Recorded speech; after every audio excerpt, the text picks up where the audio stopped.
Hello दोस्तों, आज की इस वीडियो में हम लोग सीखने वाले हैं कि रूट का गुणा एवं रूट का भाग कैसे बनाया जाता है। अगर आप भी सीखना चाहते हैं तो इस वीडियो को शुरू से लेकर अंत तक जरूर देखिएगा, आपको 110% समझ में आ जाएगा, आप भी बना पाएंगे। तो चलिए वीडियो को स्टार्ट करते हैं। तो प्यारे साथियों, यहाँ पर देखिए कहा जा रहा है कि रूट का गुणा एवं रूट का भाग सीखें। दोस्तों सबसे पहले हम लोग सीखेंगे गुणा। जैसे कि पहला नंबर सवाल है √7 गुणा √7, यानी √7 में गुणा करना है √7 से। देखिए दोस्तों, एक चीज याद रखिएगा, जब भी रूट का आपके पास गुणा है ना, तो रूट के अंदर वाले संख्या से गुणा होता है और रूट के बाहर वाला संख्या से गुणा होता है। सभी टाइप का क्वेश्चन आपके सामने है। तो सबसे पहले √7 में गुणा कर रहे हैं √7 से। अब देखिए दोनों संख्या रूट के अंदर में है, इन दोनों के बदले क्या करेंगे, एक बड़ा सा रूट हम लोग बना देंगे। और देखिए रूट के अंदर में 7 है, रूट के अंदर में 7 है, तो इन दोनों 7 को इस रूट के अंदर में डाल देंगे गुना में, 7 गुणा 7। अब देखिए जोड़ा लग गया रूट के अंदर। अब रूट के अंदर जब जोड़ा लग जाता है तो रूट से बाहर निकल जाता है, जोड़ा लग गया तो रूट से बाहर निकल गया, यानी आपका 7 आंसर हो जाएगा प्यारे साथियों।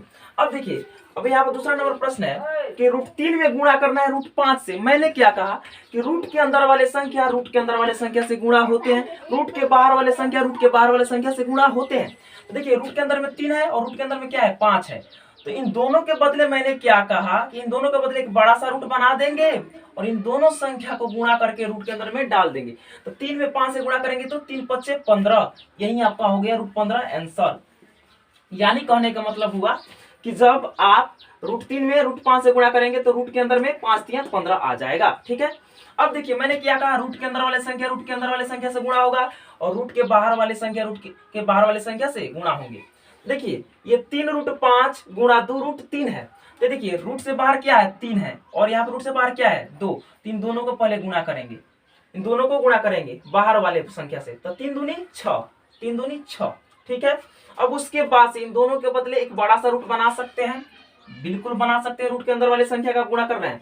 अब 5 और 3 को गुणा करेंगे, यानी इन दोनों के बदले एक बड़ा सा रूट बना देना है, और ये दोनों संख्या रूट के अंदर है तो इन दोनों संख्या को गुणा करके रूट के अंदर में डाल देना है। यानी 5 × 3 करके डाल दीजिए, या डायरेक्ट 5 × 15 भी आप लिख सकते थे। बराबर कर लेते हैं, 6 रूट लगाएंगे और इन दोनों संख्या गुणा करेंगे तो क्या जाएगा, 5 3 15, यानी 6 √15 आपका आंसर हो जाएगा। यही रहा आपका आंसर। अब देखिए ये देखिए कितना है, 6 से गुणा करना है आपको 2 √3 में, यानी 6 में आपको गुणा करना है 2 √3 से। तो ये रूट से बाहर है और ये भी क्या है, रूट से बाहर है, इसमें तो रूट है ही नहीं। तो बाहर वाले संख्या से बाहर वाले में गुणा करेंगे और रूट वाले के अंदर में रूट वाले के अंदर में, तो इसमें तो रूट है ही नहीं। तो सबसे पहले 6 में और 2 में गुणा कर देंगे, 6 दूना 12, और ये रूट में क्या है 3, ये रूट में 3 जब काटते हैं और आ जाएगा, यही आपका हो जाएगा आंसर। समझ में आया। अब देखिए नीचे वाला संख्या को गुणा करते हैं, तो 3 से गुणा करना है √7 में, तो 3 से गुणा करेंगे √7 में, तो 3 और √7 हो जाएगा, यही आपका आंसर हो जाएगा। समझिए यहाँ पर 3 × √7 है तो कुछ भी नहीं है, तो इसे 1 √7 बोल सकते हैं। तो ये रूट से बाहर वाला संख्या 1 है और ये भी क्या है, रूट से बाहर है ना, रूट नहीं है इसमें। तो 3 1 में गुणा करेंगे तो क्या हो जाएगा, 3, और √7 जो होगा तो इसमें सटा देना है, यही नोट करना है आपको। ये रहा आपका आंसर। उम्मीद करता हूँ कि गुणा आप सीखे हैं। तो चलिए भागा मैं आपको सिखाता हूं। आइए दोस्तों अब रूट का भाग सीखते हैं। गुणा हमने सीख लिया, भाग सीखते हैं। देखिए पहला नंबर सवाल है कि √2 में भाग देना है आपको, √2 से ही देना है। अगर मैं आपसे बोलूं कि 6 में आपको भाग देना है 6 से, तो आप इसको कैसे लिख सकते हैं, आप इसको ऐसे लिख सकते हैं, 6 ऊपर और 1 6 नीचे, ऐसे भी तो लिख सकते हैं। यानी ऊपर भी 6 है और नीचे भी 6 है, यानी 6 एकम 6 एक बार में कट गया, यानी एक आंसर आ गया। तो इस तरह इसको आप लिख सकते हैं, जैसे कि √2 में आपको भाग देना है √2 से, तो √2 ऊपर लिख देंगे, √2 ऊपर लिख देंगे और बाटा में ये √2 आ जाएगा नीचे। अब देखिए ऊपर भी √2 और नीचे भी √2, तो √2 से √2 एक बार में कैंसिल हो जाएगा, यानी कट जाएगा, तो आपका आंसर क्या हो जाएगा, 1 हो जाएगा आंसर। समझ में आया प्यारे साथियों। अब देखिए जैसे कि यहाँ पर देखिए √8 में भागा देना है √4 से, इसको आप ऐसे भी लिख सकते हैं ना, √8 पहले ऊपर लिख लेंगे, बाटा में क्या है √4, तो √4 लिख लेंगे। अब देखिए एक नियम होता है, जैसे कि मैंने गुणा में बताया था कि ना, कि दोनों यदि संख्या रूट के अंदर में है तो उन दोनों के बदले आप बड़ा सा रूट बना लेंगे और दोनों संख्या को अंदर डाल सकते हैं।